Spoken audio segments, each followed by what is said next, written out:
This time on Bat Squad. This is a vampire bat. Most people think vampire bats are these huge, scary animals. The Bat Scout cookies, which are insect-flavored cookies. It was love at first catch.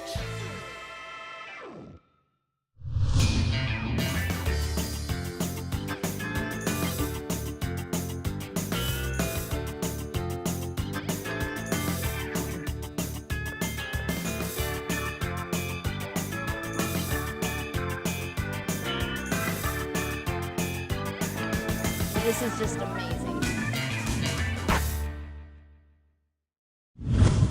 Hey Bat friends, I'm Cami and I'm your Bat Squad host.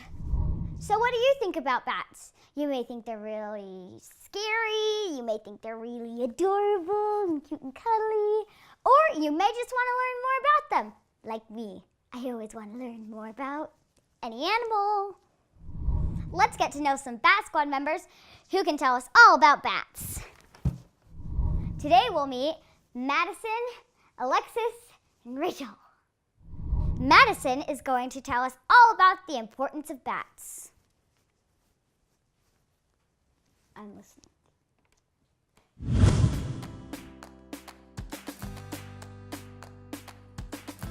Hi, I'm Madison Myers. I'm 14 years old and I'm from Troy, Michigan. I first got interested in bats when I was about 3 years old, and I've basically been interested my entire life because both my parents were scientists and I grew up in a household where they were really interested in bats and teaching me about it all my life. Right in here, we have the male cage, and these where all our male bats are. Yeah, that one's eating. They're eating fruit right over there. See these like fruits hanging in that rope? That's called enrichment, and that's just to help them get accustomed to where they live. Well, bats are the only mammals that can really fly. Other mammals like the flying squirrels and sugar gliders, they don't actually fly, they just glide, and bats can fly for long periods of time.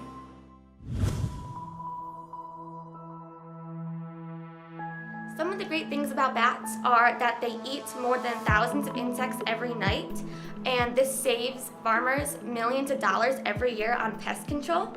And also, this makes our food healthier for us and also us healthier by using less pesticides.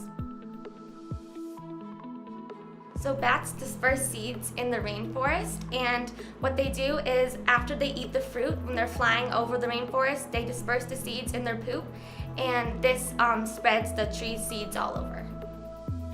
What bats do to pollinate is when they find a plant that they want to drink the nectar from, they go up to the flower and start to drink the nectar, and since they have longer snouts, the pollen from the flower actually gets on their snouts, and when they fly off to go to the next flower, they land and the pollen rubs off on that flower, and this is how plants reproduce. Bats pollinate many plants and trees such as guava, banana, and agave. The only bats that live here in North America are insect-eating bats, and we only have 2 pollinating bats. But the big fruit bats, they live in the tropical and subtropical regions. This is a vampire bat. Most people think vampire bats are these huge, scary animals, but really, this bat's just a cute, small little bat. And the vampire bats live in Central and South America. And they don't live in North America, and these bats drink blood. So what they do is when they find a cow, they land on the cow, take a little bite, and they actually have something in their saliva which lets the blood keep flowing. Instead of sucking blood, which most people think, they actually just lap it up with their tongue, and right after they just fly away. The cow is completely fine. It doesn't turn into a vampire cow or anything. It's just completely good.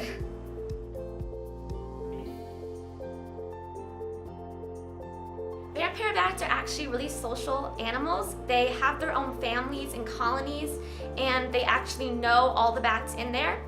And when one bat is actually sick and can't leave the cave, or they just, for some reason, they didn't get food that night, one bat will actually take the blood that it got before from a cow and actually feed the other bat to keep it healthy.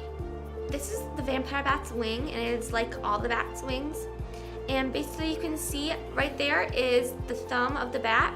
You can see the bat's elbow right here, just like we have, and also the bat's four fingers on the wing. A lot of people don't know that there's bats always around them and everywhere, in your neighborhood, outside your house. Every night they're eating thousands of mosquitoes and they're always flying around. If you had a bat detector, you'd be able to hear bats everywhere and hear their echolocation. Well, this is a big brown bat, and they are one of the most common bats in North America. And this is the bat that you would most likely find outside in your backyard. So this is an echolocation meter, and you can hear those little clicking noises are the bat echolocation.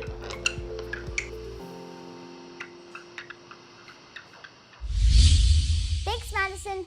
Wow, can you imagine working with real-life bats like Madison does? Oh, it must be so much fun looking at cute, cuddly bats.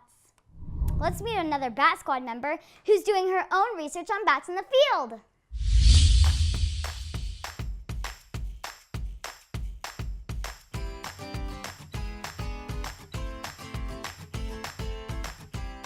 Hi everyone, my name is Alexis. I'm 14 and I live in Tennessee.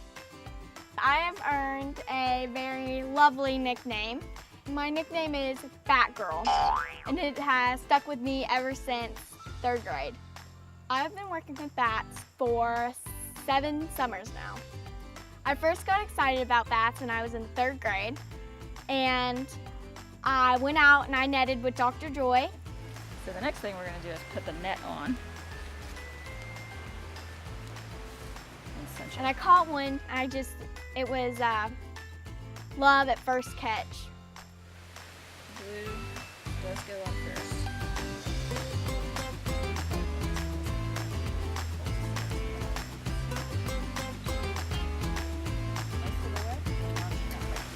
Okay, now Alexis, what I want you to do is try to pull the net kind of towards where I was going to go and see if it works.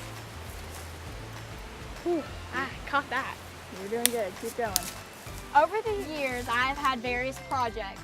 Some have dealt with capturing bats and logging them, and my most recent projects have been dealing with the acoustics or bat echolocations and the activity calls. Echolocation is how bats see with their ears. Not necessarily bats are blind, but they don't really use their eyesight in the darkness. What it is a high frequency noise that we cannot hear. They use it to detect the size, shape, and texture of a tree or a moth to see if it's moving or it's standing still. When they find something that's moving, it's most likely food, so they hone in on it and they go for it and try to eat it. All of my projects have been mainly focused on the decrease in population results of white nose syndrome. The connection of the white nose syndrome and the acoustics is you see the activity and if it's increasing or decreasing in the populations of bats.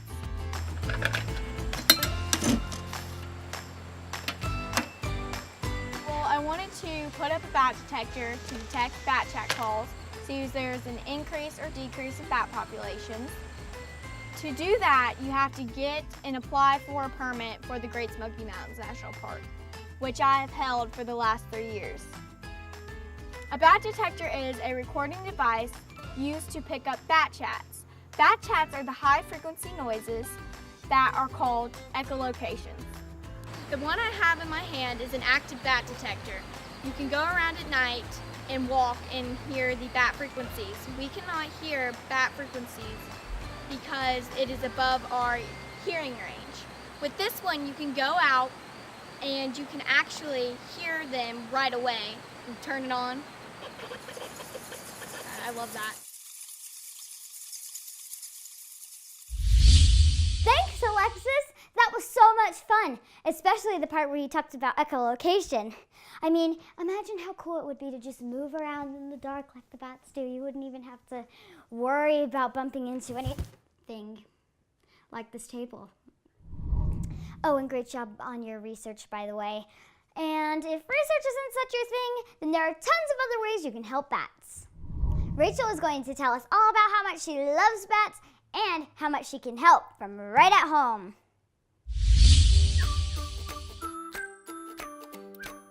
I am Rachel, and I'm 14 now. I've liked bats as long as I can remember. I like bats because they eat bugs, and mosquitoes are pesky little things, and the flies that are probably in the shot, they get rid of them for me.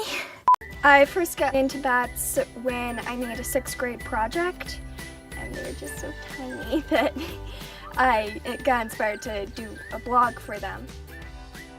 I've actually gotten close up with a bat. The first time that I did it, I was actually kind of scared because I knew the bats flew around. I wasn't scared of bats, but I was still scared that it would like chirp and hate me. And I didn't want a bat to hate me because they're just so cute. These guys have fuzzy tails. So yeah, they're very fluffy. But Very, very fluffy. they didn't hate me that much, so I was happy with that. But it's a once-in-a-lifetime experience that all of my friends are jealous of. Because I come back from the week and I'm like, I got to see tricolor bats, and you didn't. Thanks for showing us that bats are so cute. I can see why you would want to write about them. Adorableness. I didn't know that bats could eat so much things, from insects to fruits and even mice. Anyway, I heard one of your blogs was about Bat Scout cookies. How on earth did you come up with that?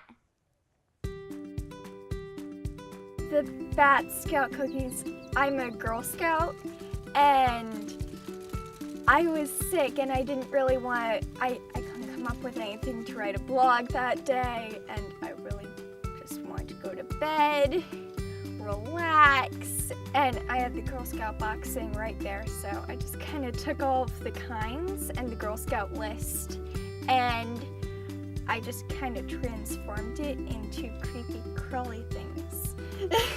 We've got the mango munchies, which are perfect for fruit bats, which are not local to Virginia, but they're bite-sized mango cookies dusted with powdered banana and bursting with yummy mango flavor, which out of all of these, that's the one that I would pick. If I were forced to eat a Bat Scout cookie, I would pick that one. Then we've got the bat wings, which are insect-flavored cookies. It's disgusting. Insect-flavored cookies are delightfully simple and satisfying.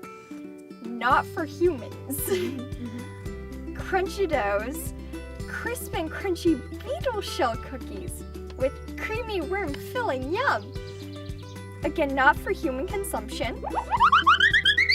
Caledonia's crisp, fruity cookie coated in nectar sprinkled with toasted pollen and striped with dark, blossomy coating.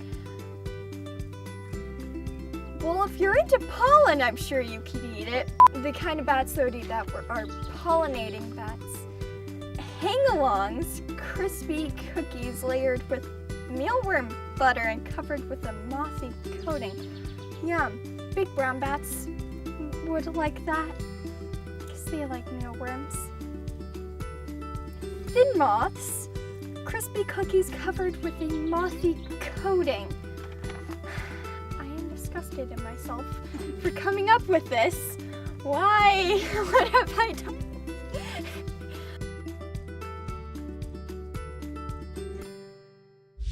Did you say lined with mealworm butter? That's pretty disgusting and amazing at the same time. Bats are so cool. I mean, there's the teeny insect-eating ones, and the vampire bats, and the fruit-eating bats. Bats are so helpful. I mean, they protect our crops, they start new forests, and they even pollinate plants.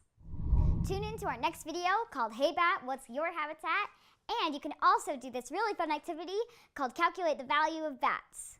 See you next time!